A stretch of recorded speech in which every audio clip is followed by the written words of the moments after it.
Assalamualaikum warahmatullahi wabarakatuh. Perkenalkan, kami dari kelompok 4 si B dengan mata kuliah Praktikum Biokimia 1. Di sini kami beranggotakan 4 orang. Yang pertama, saya Aulia Fitri Ramadini dengan ujung NIM 070. Dan saya Zeti Purwaeni dengan ujung NIM 052. Saya Pinka Sriwayuni dengan ujung NIM 036. Dan saya Referlita dengan ujung NIM 044. Baiklah, di sini kami akan membahas mengenai materi penentuan kadar asam, metode saponifikasi. Pada percobaan kali ini, dilakukan percobaan tentang penentuan kadar asam lemak secara saponifikasi. Prinsip dari metode saponifikasi ini yaitu terhidrolisisnya asam lemak oleh basa kuat atau larutan alkali, sehingga menghasilkan garam potasium, natrium atau sabun, dan gliserol. Sampel yang diuji pada percobaan ini adalah 1 gram minyak dan mentega, serta larutan alkali yang digunakan adalah KOH. Percobaan diawali dengan penambahan etanol ke dalam sampel. Penambahan etanol ini berfungsi untuk melarutkan asam lemak yang terkandung di dalam sampel sehingga mempermudah reaksi dengan basa KOH dalam pembentukan sabun. Etanol merupakan polar semipolar sehingga dapat melarutkan minyak yang bersifat nonpolar. Selanjutnya, dilakukan penambahan KOH karena KOH menyediakan ion OH- diperlukan untuk reaksi saponifikasi. Gugus hidroksil menyerang gugus karbonil pada ikatan ester trigliserida. Dalam mekanisme, OH- melakukan nucleophilic attack, membentuk intermediat tetrahedral yang kemudian terpecah menjadi ion karbosilat untuk bereaksi dengan asam lemak pada sampel membentuk sabun dan gliserol. Reaksi penyabunan ini reaksi yang lambat, maka dilakukan pemanasan di dalam penangas air dengan menggunakan reflux yang bertujuan untuk mempercepat reaksi penyabunan.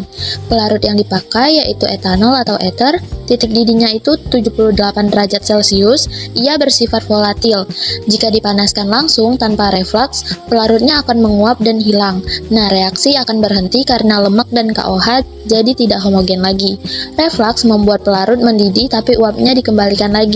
Setelah pemanasan dengan reflux, campuran sampel dan basa ditambahkan 1 hingga 2 tetes indikator PP yang akan membentuk warna merah muda.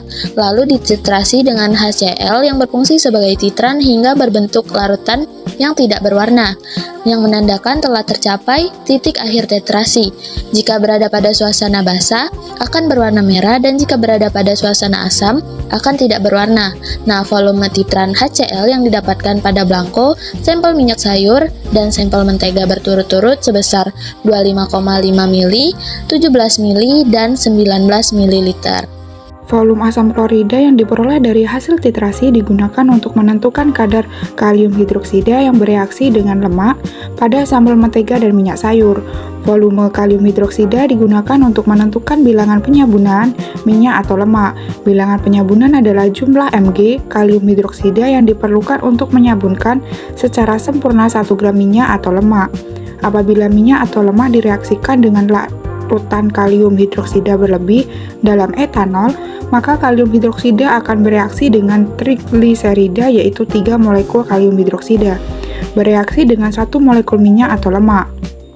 Sisa dari kalium hidroksida dititrasi dengan menggunakan asam klorida yang juga telah diketahui konsentrasinya sehingga dapat diketahui beberapa banyak kalium hidroksida yang bereaksi. Trigliserida yaitu 3 molekul kalium hidroksida bereaksi dengan 1 molekul minyak atau lemak. Sisa dari kalium hidroksida dititrasi dengan menggunakan asam klorida yang juga telah diketahui konsentrasinya, sehingga diketahui banyak kalium hidroksida yang bereaksi di mana setara dengan asam lemak dan asam lemak bebas yang dapat di dalam sampel. Telah dilakukan perhitungan dari data volume titran hasil titrasi, didapatkan volume kalium hidroksida yang bereaksi dengan asam lemak pada sambal minyak sayur dan mentega sebesar 8,5 dan 6,5 ml.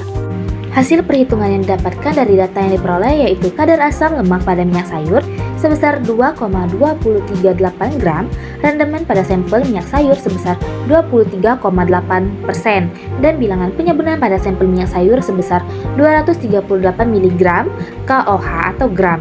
Angka penyabunan pada minyak sayur sesuai SNI 7431 2015 yaitu sebesar 180 sampai 265 mg KOH atau gram.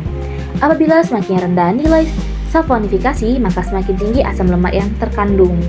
Besar kecilnya bilangan penyabunan ini tergantung pada panjang atau pendeknya rantai karbon asam lemak, atau dikatakan juga bahwa besarnya bilangan penyabunan tergantung pada berat molekul lemak tersebut. Makin besar bilangan penyabunan, makin kecil berat molekul lemak. Hasil perhitungan yang didapatkan diperoleh yaitu kadar asam lemak pada mentega sebesar 0,182 gram, rendemen pada sampel mentega sebesar 18,2%, dan bilangan penyabunan pada sampel mentega sebesar 182 mg KOH atau gram. Angka penyabunan pada mentega sesuai SNI 01 2252 1992 yaitu sebesar 195 sampai 210 mg KOH atau gram, tergantung pada asam lemak jenuh yang ada dalam mentega tersebut.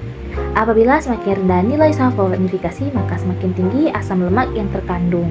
Besar kecilnya bilangan penyabunan ini tergantung pada panjang atau pendeknya rantai karbon asam lemak, atau dikatakan juga bahwa besarnya bilangan penyabunan tergantung pada berat molekul lemak tersebut. Berbanding terbalik, di mana makin besar berat molekul lemak, makin kecil bilangan penyabunan. Demikianlah pembahasan dari kelompok kami akhiri. Wassalamualaikum warahmatullahi wabarakatuh.